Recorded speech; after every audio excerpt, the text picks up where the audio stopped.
தெய்வ வழிபாட்டில் நல்ல பலன் பெறதுக்கு இந்த 5 விதமான பொருட்களை வச்சு டெய்லி வழிபாடு பண்ணுங்கள். நல்ல ஒரு அனுகிரகமும் கடவுளுடைய ஆசீர்வாதமும் குருமார்களுடைய ஆசீர்வாதமும் உங்களுக்கு கிடைக்கும். நித்திய பூஜையாக வீட்டில் செய்யக்கூடியதில் 5 பொருட்கள் மிக முக்கியம் சொல்லுவோம். 1 தூபம், ஊதுவத்தி கண்டிப்பாக இருக்கணும். நல்ல வாசனை இருக்கக்கூடிய ஒரு ஊதுவத்தியாக இருக்கணும். அடுத்து தீபம், விளக்குன்றது கண்டிப்பாக ஏற்றப்படணும். அந்த விளக்கு மண் விளக்காக இருக்கிறது மிக சிறப்பு. நம்பர் 1 மண் விளக்கு.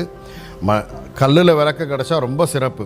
கற்பூரம் காமிக்கிறது, கற்பூரம் காட்டும்போது நார்மல் பூங்கற்பூரத்தை விட பச்சை கற்பூரம் வீட்டில் காமிக்கிறது தான் மிக சிறப்பு. புஷ்பை சமர்ப்பயாமி சொல்லுவாங்கள்ல, பூ, ஏதாவது ஒரு பூவாவது டெய்லி வச்சு வணங்குறது ரொம்ப ரொம்ப நல்லது.